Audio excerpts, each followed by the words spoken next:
Hey everybody. So I found a nice spot to sit down and just kind of chill for a minute. And yeah, sorry about my hair. It was kind of crazy in this wrap. It's very warm, so getting the sweat on. I think that something that I'm working on. I'm a work in progress. We find, oh, that's a swallowtail butterfly with the black wings and the blue and white tipped wings. Very pretty.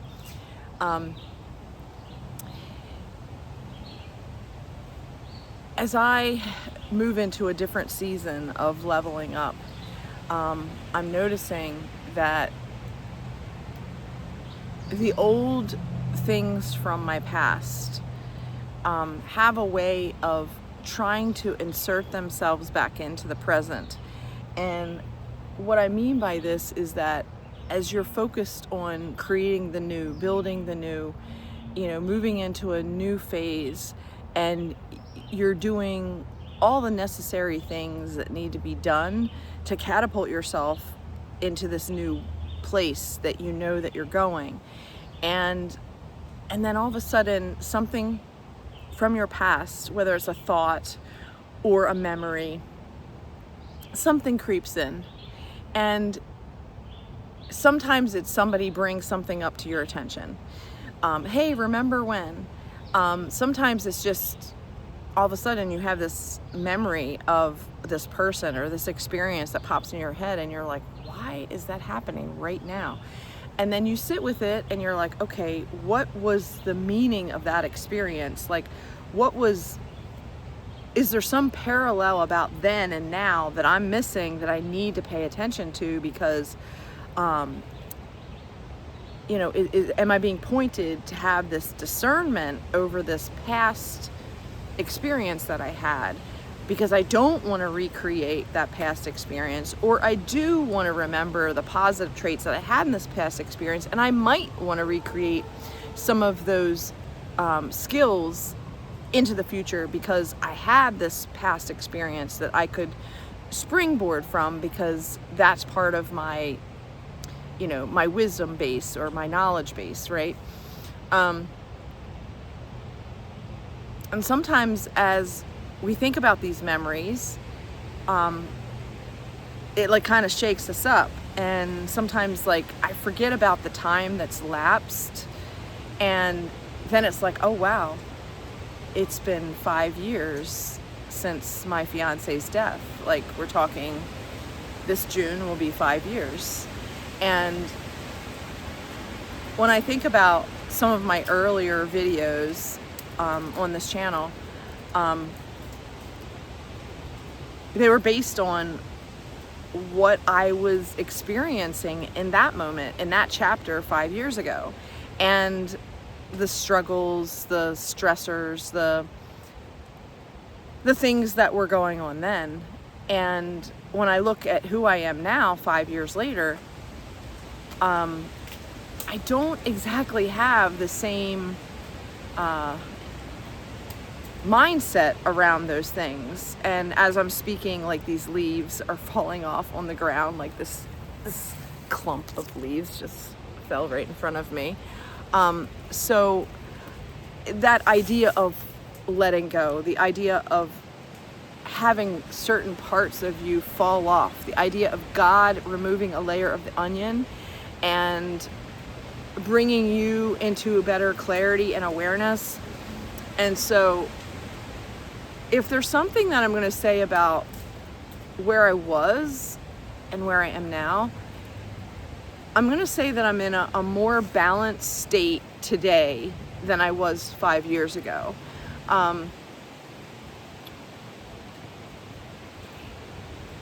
In the midst of real complex trauma, in the midst of it, finding out that my fiance died of overdose, accidental overdose, it's like you had this certain life planned out, and you were, we were headed in this direction of completing that life purpose. And so what was, I'm going to call it front stage behavior in ballet terms, what was front stage behavior to me, like all the positive parts of his personality that he displayed, were, I'm going to say, the hook, the thing that reeled me in, right? So I really liked his front stage behavior, of who he presented himself to be to me, and originally how he treated me. I felt so adored, and I just felt like he really listened and cared about what I had to say, about, you know, my ideas for the future. Yeah, I mean, there has to be something positive for you to even want to move in a direction with someone, as a partnership, as an alliance, as, you know, as a, you know, a life partner. So I can remember his front stage behavior being so exciting, and he was so passionate about music and his music, and he was such a great musician. He truly was a fantastic guitar player, keyboardist, just very creative. And so when you're around somebody that's in this creative mindset, it encourages you to be creative. So I felt very creative, like, meaning I was already running my creative program for my life, and he was running his creative program for his life. And then when you merge together, like, your creativity, like, it expresses, like, more abundantly. And so I was really focused on, as I felt filled up with, you know, our conversations, and then I put those ideas into practice, I was very inspired. And then I just took off. Like, I was really focused on, you know, income generation, carrying out my ideas, that sort of thing. And I think he was too, initially. But, you know, when the pandemic hit, and, you know, everybody was in the whole, like, you know, I'm just going to call it scare tactic, you know, period of time, his support system was shut down. And so I saw this, you know, hey! So I had this time of wanting,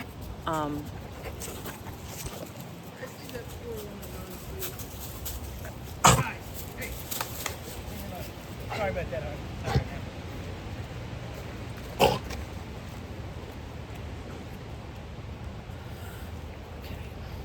Okay, just recollecting myself for a minute. Like, I totally love dogs, but that dog just, like, whew, kind of shocked me. Okay.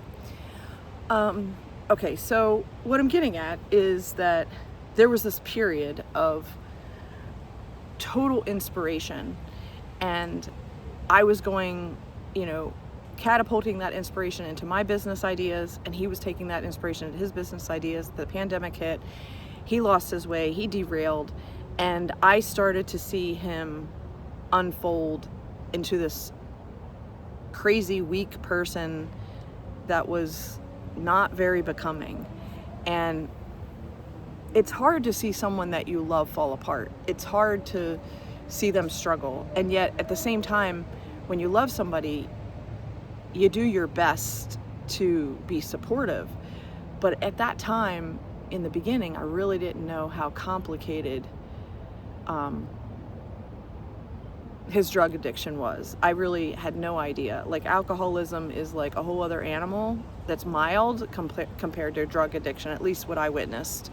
Maybe you have a different story, but it was really challenging.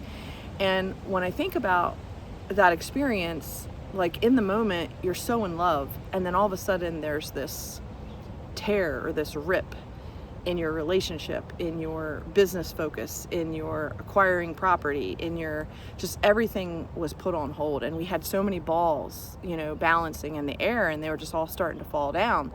And then you see the vulnerability of a person, And I would say that in the beginning, I had compassion. I was so supportive. I was like, what can I do? How can I help? But when you see somebody go through so many treatment centers, so many in and out, and sleeping, in drug dens, and them just stealing from you, stealing from your family, the drama, just the complex drama day and night is just I didn't think of all the times that he was stalking me and coming onto the property when there are peace orders in place. And it's just,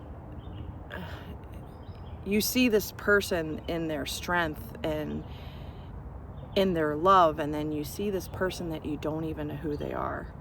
And at times, I was terrified. The violence that someone can put on you when they're in their drug addiction it's scary. There were people that came to my house and threatened me, and I didn't even know who they were. The moments that he threw me down flights of steps, or put poison in my food, or stole my van, all of those things were real life experiences that I had while loving someone, hoping that they were going to get better. But I kept feeling like I was in a relationship with the devil, and I just kept praying and hoping that things would get better. And I wasn't the only one praying. There was a lot of people praying for both of us, in the rooms of NA, AA, Al-Anon, in the rooms of just life, friends, family. But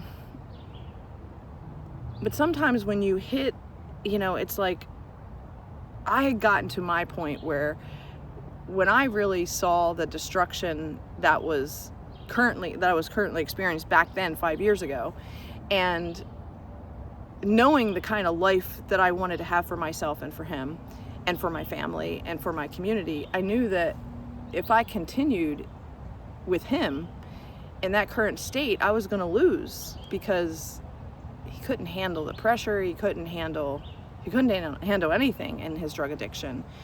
And then I realized, like, all I could be was his support system, a clean and sober person that could love him through it, without a promise of being able to uphold anything, unless he could be a responsible person. Excuse me.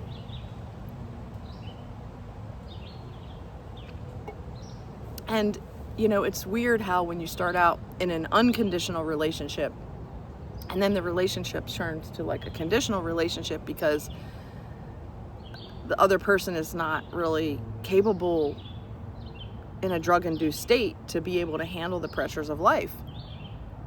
And, and then now, 5 years later, I can look at all that and I could say, given his circumstances, given his life story, given all the variables that he was trying to balance, maybe he did the best that he could, To me, it seemed crazy and toxic based on my lifestyle and based on my experience. And in the end, he died, in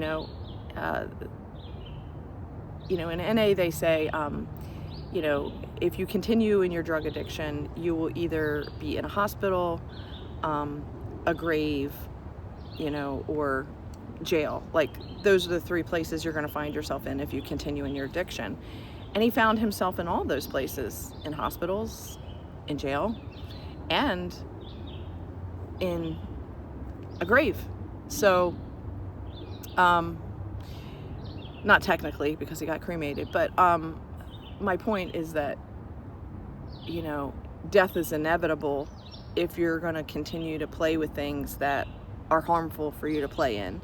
So when I look at it now, I can see the positive and the negative of my fiance. I can see both sides clearly now, 5 years later. When you're in the midst of all that emotional trauma, and you're finding out that he stole your money and your assets, and he messed up your finances, and he ruined your credit, you're not really in a happy place to talk nicely about the person when they've done all those horrible things to you. Now I can see all that as symptoms of his drug addiction. The infidelity, symptoms of his drug addiction. The multiple affairs and online dating, symptoms of his drug addiction. It's just the lying in general, symptoms of the drug addiction. And then when I look at all of it now and I understand the definition of narcissism, all of the therapy and coaching that I've had around narcissism, and balancing out my emotions and balancing out my thoughts, and understanding like that he just was as he was. He just was experiencing his life in his value system. And his value system was, he valued drugs over everything else. That was his value system. He wanted to numb out from his physical pain more than anything else, and maybe his emotional pain too. But from what he told me, he wanted to numb out from his physical pain from a car accident. So there's this compassion that you can have for a person that all they wanted to do was get rid of the pain. But when their entire life becomes chasing after a value system that is going to lead them to death, you wonder, why didn't they change their value system? But the thing is that I wasn't him. And if I was going to try to look at his life through my filter, I'm going to be disappointed, because I'm me and not him. And so my value system was never going to match up with his value system. It just wasn't. And we couldn't be two opposite people. We were very opposite. But then they say opposites attract, and we were willing to give it a go until there wasn't any go to give when someone's in that type of addiction. And so I guess what I'm getting at is, it's really about our value system. And in this whole thing with looking at real estate as an example, again, of a value system, I look at my life, and I have not previously owned real estate because I valued freedom above owning real estate. And I valued being able to pick up and go and travel and, live in this city or this town. And then, a couple months later, I could live in this city, in this town. And there was something about that was exciting for me, that I wasn't pressured to be in one place. And so my value system valued freedom over having a house with a white picket fence and 2.5 kids. And then I look at my life now, and I've had some time to travel, and although I'm not like this amazing world traveler, but I have traveled some, I am contemplating this new possibility of owning real estate. And so my value system has changed as I've gotten older.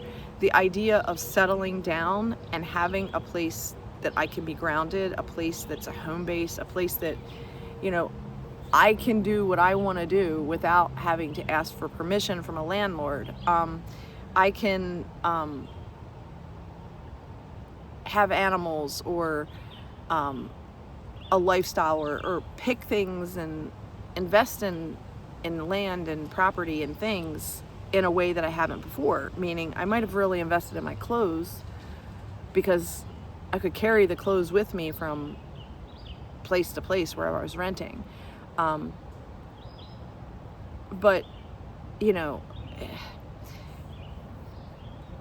owning real estate has this whole other structure and value system. And I can look to other people who have owned real estate, and I can ask them questions, and I can kind of model my new thinking around some of the things that they've suggested that might be safeguards or ways for me to be smart about making a financial investment like owning property. And I guess you could even say the similar parallel would be when, when my fiance was trying to overcome his addiction. And I remember one day I said, are you the kind of person that wants to dip your toe in the water and take things one little tiny step at a time? Or are you the kind of person that wants to just dive in and just do a full detox right away? And he's like, oh, definitely dipping my toe in. And I was so shocked because as a musician and as a performer, he had such a big personality, and I thought he was going to say dive in. But he wanted freedom from pain. And when you want freedom from pain, that makes sense that you want to dip your toe. You don't really want to feel the pain.